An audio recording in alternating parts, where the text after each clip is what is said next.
Halo, kembali lagi di Royo Royo Channel.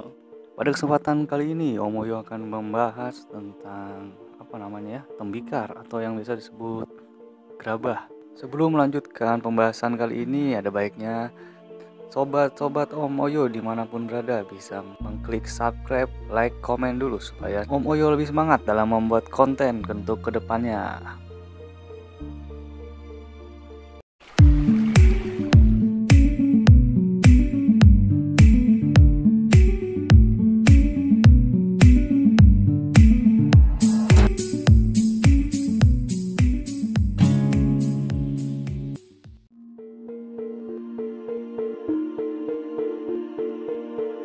Jika dilihat dari ilmu arkeologi atau biasa kita menyebutnya zaman purba, gerabah mempunyai istilah bermacam-macam seperti kreweng, potri, terakota, dan tembikar. Oh ya sob, gerabah sendiri merupakan suatu karya seni yang dihasilkan dari tanah liat yang diperkuat kualitasnya dengan cara dibakar. Untuk bahan baku pembuatan gerabah, biasanya pengrajin mengambil tanah liat dari pegunungan. Sebelum digunakan, tanah liat akan direndam selama 2-3 hari atau sering disebut sistem basah. Kegunaan dari proses ini adalah untuk menyaring tanah liat dari kerikil kecil yang menempel pada tanah. Selain tanah liat, bahan baku lainnya adalah pasir. Sebelum digunakan, pasir akan disaring dan diambil yang paling halus. Setelah kedua bahan utama siap digunakan, bahan akan dicampurkan dan diberi air secukupnya untuk diaduk menjadi satu adonan.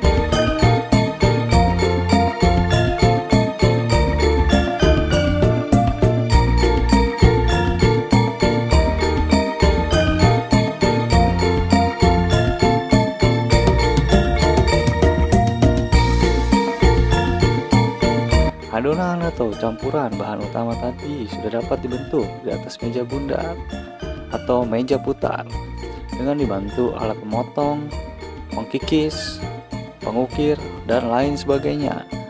Gerabah akan dibentuk 100% menggunakan tangan pengrajin guys, mengikuti bentuk yang diinginkan pengrajin, biasanya seperti kendi, vas bunga, genteng, celengan, dan masih banyak lagi bentuk yang bisa dibuat. Tergantung dari kemahiran pengrajin gerabah itu sendiri.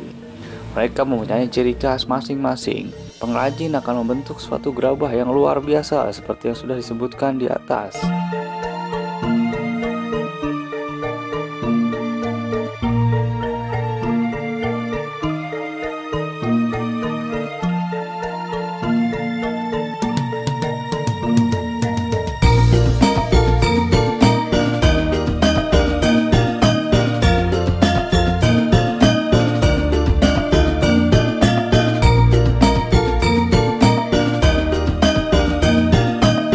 Gerabah kemudian diangin-anginkan hingga kering sebelum masuk proses pembakaran. Pengeringan ini kurang lebih membutuhkan waktu selama 5-7 hari. Untuk proses pembakaran, pengrajin gerabah biasanya menyiapkan beberapa bahan seperti kayu bakar, serabut kelapa, jerami, daun bambu kering, minyak tanah, dan pecahan bata sebagai alas untuk meletakkan gerabah. Proses pembakaran ini membutuhkan waktu 3-4 jam hingga gerabah benar-benar keras sempurna. Berikut contoh untuk gerabah yang sudah jadi dan sering kita jumpai di toko pengrajin gerabah.